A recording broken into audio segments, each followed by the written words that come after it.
Gracias por esperarnos. Estamos conversando con el comisario de la Brigada del Cibercrimen, Esteban Maldonado. Comisario, bueno, hablando harto en detalle de varios puntos, hay otro asunto que me llama la atención cuando estamos hablando de Facebook. ¿Qué pasa, por ejemplo? Porque se derivan varios delitos, se me ocurre. ¿Qué pasa, por ejemplo, con la piratería en redes sociales? La piratería es la misma en todas partes y lo que cambia es simplemente el soporte sobre el cual se distribuye, digamos, ese contenido que puede estar protegido por la propiedad intelectual o por la propiedad industrial. Entonces, es complejo, la verdad es que este último tiempo con el tema, por ejemplo, de Megaupload, por ejemplo, y con los efectos que provocó sobre Cuevana, por ejemplo, esta Taringa también de por medio dando vuelta, digamos, el tema, hemos podido percibir que habida consideración, digamos, de esos hechos, la gente parece estarse moviendo hacia los sitios de pago. Digamos, Netflix, digamos, iTunes Store, por ejemplo, de Apple, ¿no es cierto? Sí. Hay un fenómeno interesante allá. La verdad es que nosotros generalmente, después de este tipo de cosas, salimos a conversar mucho con la gente. Y nos comentaba, ¿no es cierto?, de lo mal que se veían, digamos, algunos videos en el Megaupload, por ejemplo, porque estaban grabados del cine, cosas como esas, versus contenidos que ahora son más baratos. Parece que la industria en ese sentido ha captado la idea de que efectivamente si ponen a disposición, digamos, los contenidos a precios más económicos, la cosa puede funcionar.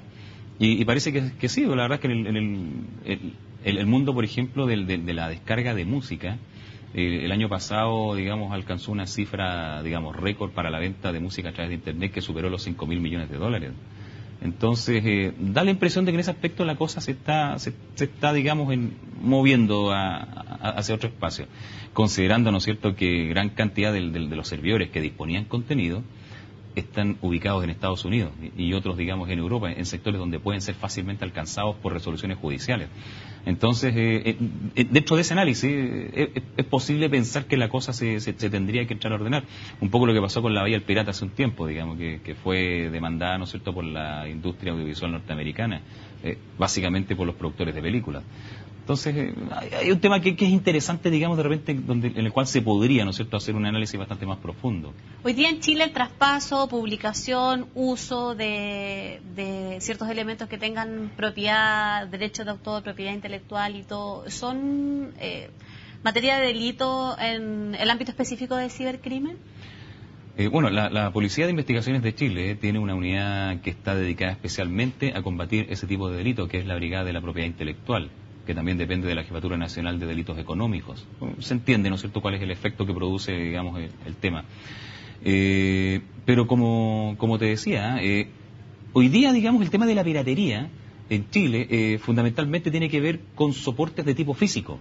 O sea, todavía se ve mucho el CD, ¿no es cierto?, todavía se ve mucho el libro impreso, porque perfectamente la piratería podría moverse, por ejemplo, con la edición digital del libro. Pero se lo preguntaba, ¿sabe por qué? Porque, claro, hay muchos negocios que, como dice usted, en términos físicos, pero si uno se mete en Facebook, se ofrece de todo, uno puede encontrar cualquier cosa, entonces eventualmente uno podría ofrecer un... Claro, pero ¿cómo te lo entregan? Sí. De manera física. De manera física, sí, ese es el problema. Ahora, piensa tú, por ejemplo, que gran cantidad de los contenidos que se veían en Chile a través de algunos sitios como Cuevana, por ejemplo, estaban alojados en Megaupload. Entonces, cerrado Megaupload, ¿qué puede ofrecerte, por ejemplo, Cuevana? O Películas ID, digamos, o otros sitios que permitían acceder a esos contenidos. Entonces, es complejo, como, imagínate, el RapidShare, por ejemplo, el Megaupload, y hay un montón de otros sitios que se dedicaban a alojar este tipo de contenido. Y entre paréntesis, aquí hay un tema que resulta interesante. O sea, uno, por ejemplo, dice, claro, Megaupload cerró, pero también nos llegaron correos, por ejemplo, de muchos usuarios que nos decían, oiga, pero si yo utilizaba legalmente el sitio para alojar material. Entonces, por ejemplo, artistas, escritores en general, digamos, músicos que realizaban producción independiente, utilizaban Megaupload para publicar sus propias creaciones y ponerlas a disposición, pero resulta que todo eso se perdió.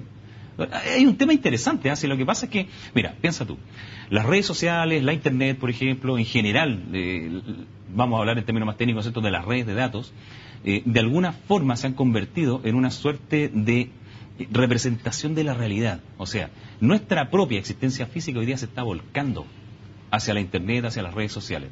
Entonces, las mismas malas costumbres, digamos, o buenas costumbres que tenemos, se expanden un poco las vamos a ver. Por ejemplo, en los 60, ¿no es cierto?, los pedófilos intercambiaban el material físicamente. era como los muchachos que se juntan a jugar cartas, por ejemplo, en los malls, ¿no es cierto? ¿Te has fijado en los patios de comida? Sí.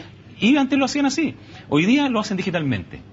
Entonces, claro, de una foto puedes hacer muchas reproducciones, ¿no es cierto? Y repartirlas. Antes el asunto era excluyente. Lo mismo que pasaba con la música.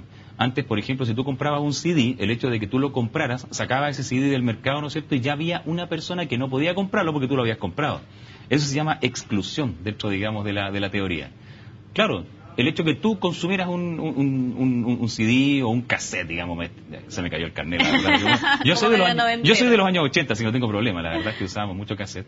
Pero el hecho de que tú compraras un cassette ya impedía que otra persona pudiera adquirirlo, y esa era la lógica del mercado. O sea, el negocio se producía en el momento que tú adquirías el soporte físico. Pero hoy día el soporte es digital. Hoy día, ¿no es cierto?, tú creas una instancia de un contenido y lo puedes poner a disposición de mucha gente. Para los efectos de la propiedad intelectual, justamente el distribuir, ¿no es cierto?, el difundir sin autorización del titular del derecho, infringe la propiedad intelectual. Entonces, pasa eso. Pero resulta que también hay mucho contenido que está disponible que efectivamente es gratuito y que ha sido dispuesto por sus propios autores. Pero creo que Coldplay en su momento subió, digamos, algún contenido. Sí, hay algunos grupos que han utilizado ese mecanismo sabiendo además el peso que tienen las redes sociales a lo largo del mundo. Muchos grupos nuevos, por ejemplo, suben producción a YouTube y terminan haciéndose famosos, ¿eh? Parece que el negocio se está moviendo, entonces por eso nosotros estamos atentos, o sea, porque la verdad es que para evaluar un determinado hecho dentro de la sociedad, aparte de la cuestión legal, existen dos criterios. Uno es el de la política criminal y el otro es el de la adecuación social. En la política criminal tú decides qué cosas vas a perseguir. Por ejemplo, los delitos de propiedad intelectual claramente están dentro de la política criminal porque está, digamos, señalado que deben ser perseguidos, ¿cierto? Sí. Pero también está el tema de la adecuación, o sea... ¿Es conveniente, digamos, criminalizar tal o cual actividad dentro de la sociedad? Entonces, es un tema interesante que la verdad es que no le compete a la policía. Nosotros somos ejecutantes, ¿no es cierto?, y tratamos de hacerlo bien. Pero estamos pendientes, ¿no es cierto?, con tal de poder cooperar, ¿no es cierto?, ya sea con el gobierno, digamos, o con el poder legislativo, en cualquier iniciativa que ellos nos pidan que pongamos nuestra expertise. Y así lo hemos hecho, ¿eh? Y ha funcionado bien. Comisario, nos quedan todavía un par de preguntas. Le quiero invitar al corte, el último. Ustedes también, pero no se vayan porque ya volvemos con más en esta conversación que estamos desarrollando con el comisario Esteban Maldonado de la Brigada del Cibercrimen.